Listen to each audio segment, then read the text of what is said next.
E esta é a vontade de quem me enviou, eu não perca nenhum dos que ele me deu, mas que eu ressuscite no último dia.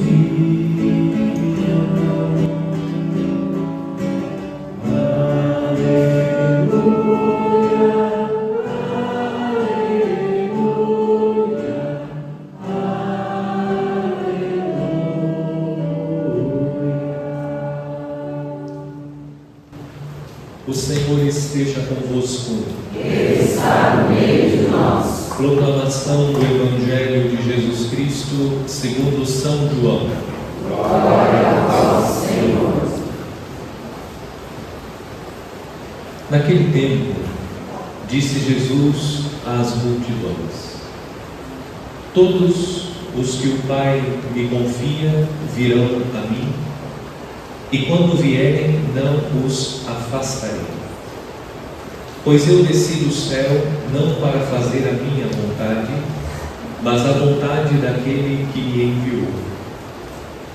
E esta é a vontade daquele que me enviou, que eu não perca nenhum daqueles que ele me deu, mas os ressuscite no último dia. Pois esta é a vontade do meu Pai, que toda pessoa que vê o Filho e nele crê, tenha a vida eterna. E eu o ressuscitarei no último dia. Palavra da salvação. Glória a vós, Senhor.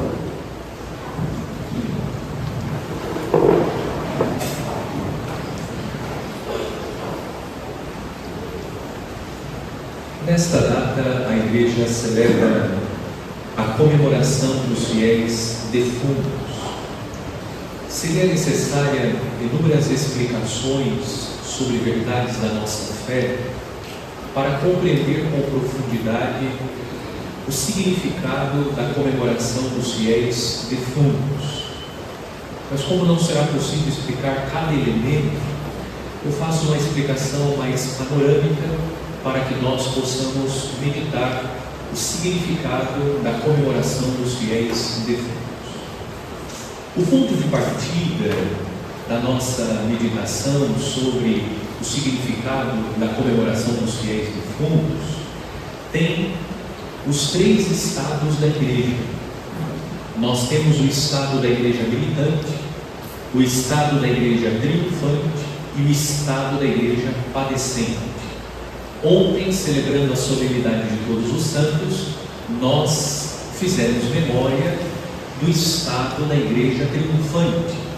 São aqueles que já concluíram a sua caminhada sobre a terra e estão no céu contemplando Deus face a face. A solenidade de ontem trouxe presente que existem santos e santas que não foram oficialmente declarados como tais, mas são homens e mulheres santos que estão diante de Deus contemplando a face de Deus. Nós temos aqueles que são oficialmente declarados pela Igreja santos.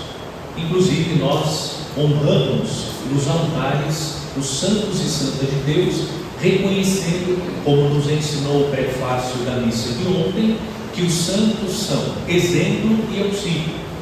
Por que veneramos os santos? Porque eles são exemplo. Por que veneramos os santos? Porque reconhecemos que são homens e mulheres de virtudes, e as virtudes que nós encontramos na vida deles devem ser imitadas por cada um de nós. Porque imitando os santos, nós estamos imitando o próprio Jesus. Porque na vida dos santos, nós encontramos as virtudes do próprio Deus. Nós somos membros da igreja e nós hoje estamos vivendo um estado militante. Nós estamos ainda peregrinando neste mundo, buscando a pátria definitiva, a Jerusalém celeste.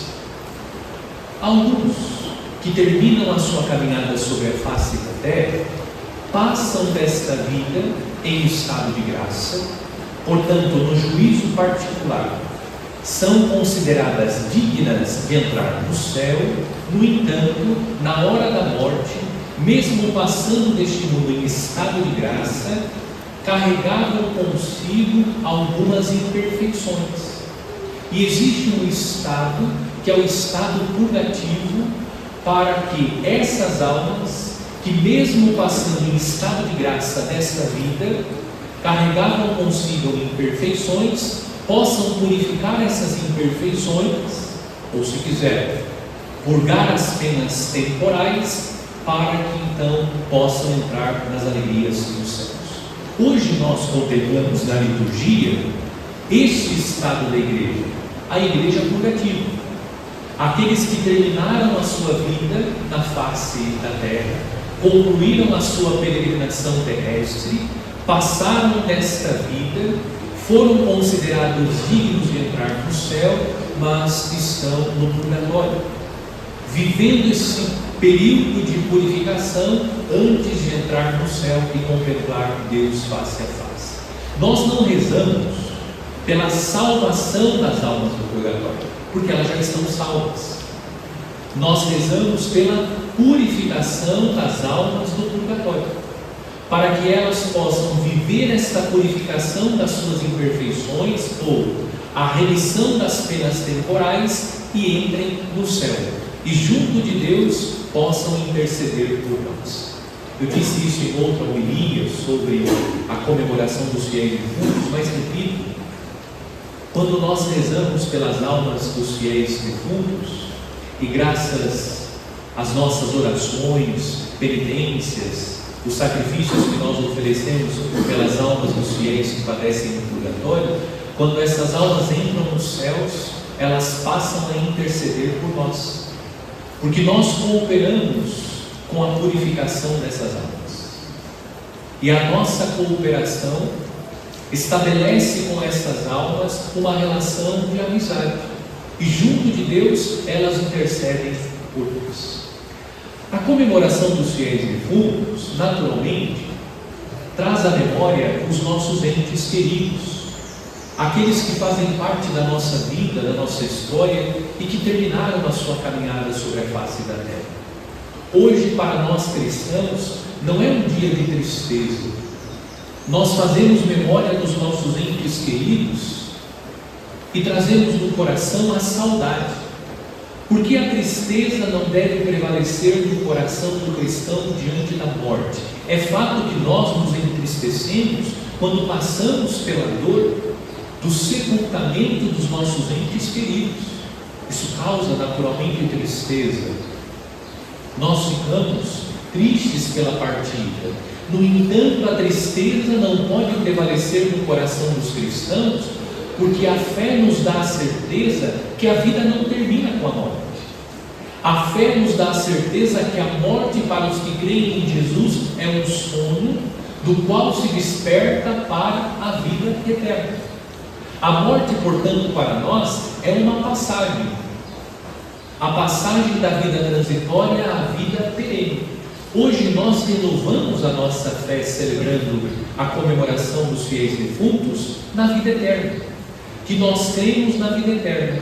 E como cremos na vida eterna, nós rezamos pelos nossos entes queridos, como nós desconhecemos se eles já estão no céu ou estão no purgatório, como nós não sabemos o destino eterno das almas dos nossos entes queridos, o que nós podemos fazer por eles? Rezar.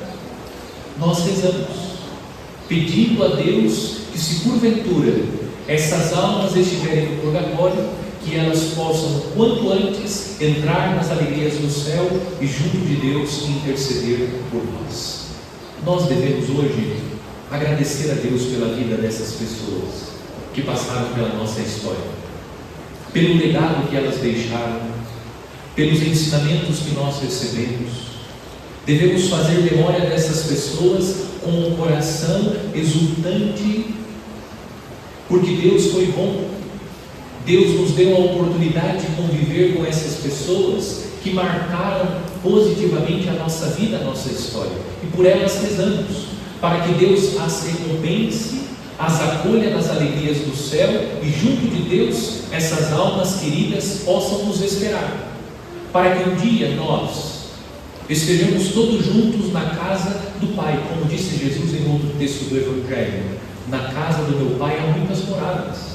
Nós caminhamos na certeza que a fé nos dá, que somos peregrinos neste mundo, que passamos pela experiência da morte, mas existe a vida eterna.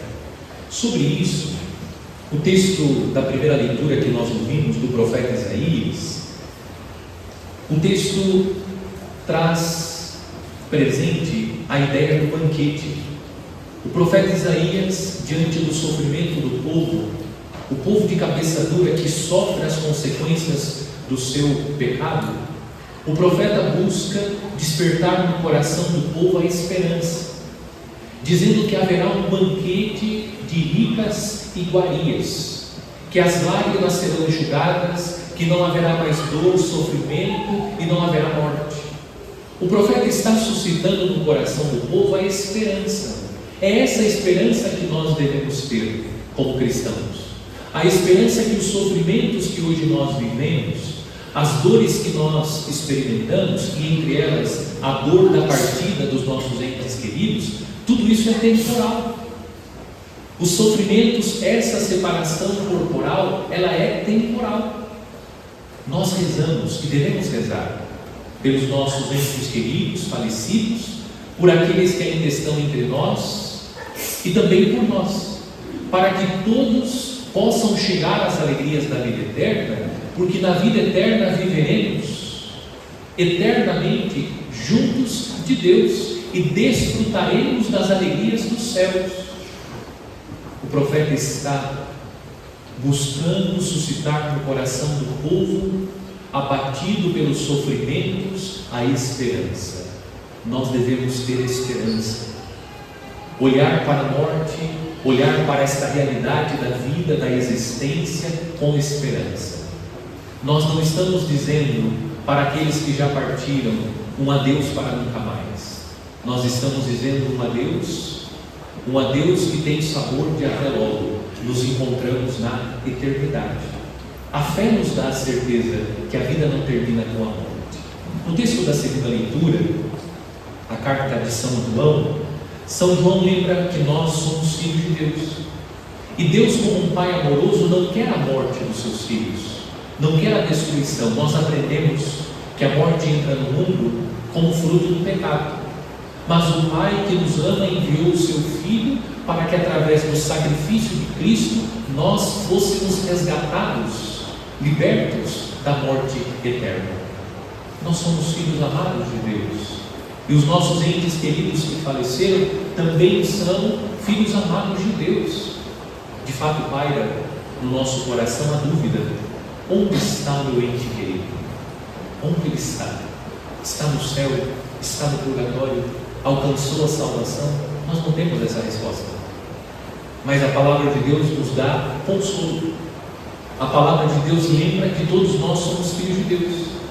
E o Pai amoroso quer a salvação de todos. O mais interessado na salvação dos nossos entes, daqueles sobretudo que já nos precederam, o maior interessado na salvação é Deus.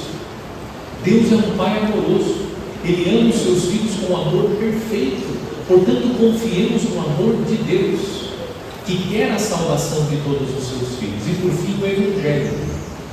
O Evangelho de São João, capítulo 6, o capítulo do pão da vida.